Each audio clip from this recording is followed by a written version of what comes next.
Coach, you seem to have really hit the nail on the head with the transfers this offseason with Pano and Dom starting off so well.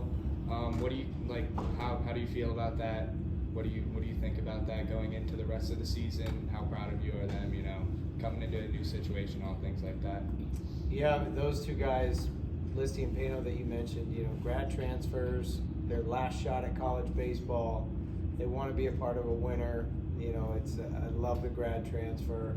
That's kind of who we've gravitated to the most, even from the days at Michigan post-COVID world. Just I love that mentality of the grad transfer that, you know, they got one shot at college baseball and they're willing to do, you know, anything and everything. And, you know, everyone is at the tippy top of college baseball, is more active in the portal now, and you just got, you know, proven stats and credentials, you know, with a level that the guy played at and proved himself. We've had some success, but we've also turned down some really, really, really physically talented kids that talked about, you know, kind of their stepping stone, whether it be just, you know, to the draft or to, you know, their stats or whatever. And, you know, then you got guys like Pano and Listy that are just total team guys. And you can tell by the way they play that they're team guys. The same thing with all the transfers we have, you know, Gaffney, Priest, everyone that's transferred in, Chufo, everyone. And we're just super picky and super selective. And, you know, being a really good player is half of it. But being a great teammate is maybe even the bigger half. And we've been fortunate that these guys wanted our type of program, wanted to play at the highest level, but wanted to be part of a program like this where we value the team more than the individual role. What do you think it says about the team to be 3-1 and not hit a long ball yet, and actually being able to come from behind in one game and just keep putting runs up without him? Yeah, I mean, it's, you know, it's funny because we have actually, I would say, as much or more power as we had this last year. It's just circumstances. You know, you open up the season in Globe Life, we hit some balls, you know, really well that just they didn't end up over the fence. Tonight we hit 2 for sure, maybe even 3 that on any other day they're out of the yard. So it goes to show you that it pays to not be one-dimensional as an offense, and when you have a blend of speed and power, when you can score in multiple ways, whether that's the stolen base and the bunt, the hit and run and small ball, or sit back and wait for the 3-run homer, or just try to have QABs up and down the lineup. I love how connected the offense is 1 to 9. Nick Schnabel, Griffin Mazer, they just preach that with our offensive players. And that's what it takes, you know, because if you're a one-dimensional, power-only type team and you're waiting to hit homers and you play on a day like today where you got a cold front coming through and the wind's blowing straight in, it's going to be a tough day to score. And so, you know, credit to our guys. The hitting was hard to come by. The long ball was hard to come by. But we found a way to take our walks, get hit by a few pitches, run the base as well, and find a way to score 6. Sinninger out there for 3-4 innings, is that something you wanted to see out of him, kind of like an extended relief role, or was it just kind of what was working today for you guys? Yeah, I mean, we had Malstad playing catch down there, and, you know, Reed Garris, Nathan Dvorsky, like some of those closer, high-leverage guys, but the way Drew was throwing, it just, let's, you know, send him back out, and have those guys, if he gets in trouble. He just was pitching so well, and we just thought, you know, this is a perfect opportunity to extend him, see how far he can go, and preserve the bullpen for a doubleheader and a game on Sunday. So with 3 games in the next 2 days, having him do what he did put us in a really good spot.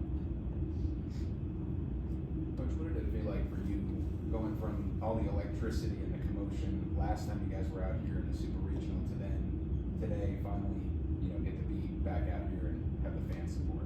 Yeah, I mean, just like the fans, been excited for the last 8 months to get back out here and, you know, play baseball with them. You know, I certainly look at that as the DKS atmosphere. We were playing with them. They are truly a 10th man atmosphere, and it was great to see. It seemed like we had a really good crowd, especially early in the game. Showed up, and it's tough to do when it's 40-something degrees, but they did. So we certainly appreciate that. And, you know, I'm just, you know, hell bent on wanting to improve the fan experience for them too. So if you notice tonight, we had kids. Instead of our team just doing stretch group every inning, we're bringing kids onto the field for stretch group. Where Michael Marianos and the marketing team is working on how can we do more things. We can't do full-on Savannah Bananas, but we can bring more of the crowd and engage more of the fan experience and bring them into the action onto the field. So you saw tonight our players went in when we saluted the veterans. They went into the crowd and shook the veterans' hands.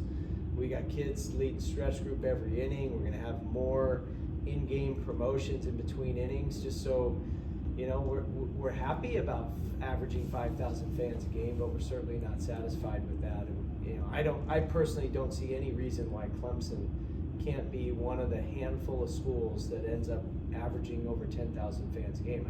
Nobody can tell me anything why we can't do that.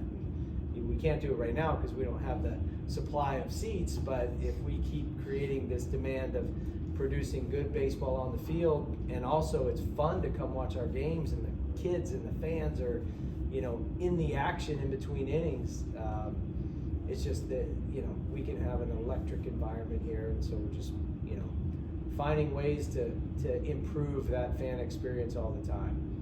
So I appreciate the fans more than they know, appreciate the energy that they create, and I appreciate the Clemson fan base in general, just following our players on social media as we move into this new commercially driven NIL component when the world changes and legislation passes. Having as many people follow our players on social media builds their brand, builds their influence, and for businesses that want to have Clemson baseball promote their stuff, and they use our players to promote their stuff, sell their stuff, advertise, market. It really helps our guys and these athletes get a leg up when they have an influence and a following on social media. So I appreciate the fans and their support in a lot of ways, not just showing up to the games. And speaking of that kid involvement with Eli, all the time you guys got to spend with him recently, what was your favorite moment that you got with him, and just the impact that he's had for the team? Yeah, definitely the speech is how natural it is for him. I mean, he's a 10-year-old kid that loves to play ball, and that's an inspiration in itself, that he can take one-handed swings, and he's like got pop in his bat. He catches it with one hand, takes the glove off, throws it with the same hand. But just his outlook and the perspective that he has, there's no excuse making, blaming. He's out there with a huge smile on his face, looking at himself like he's one of the guys as well. So it's a well-earned roster addition, number 14 on Team 128, Eli Honecker. And I just love the positive energy that he brings. He was a magnet during the entire Globe Life tournament, that college showdown, and huge credit and shout out to Shriners Children's Hospital and what they do to put kids on the spotlight like Eli to get that experience as well. So Eli's a bright, shining light, and I'm glad he's on our team this year. Anything else for Coach? All right, thank you, Coach.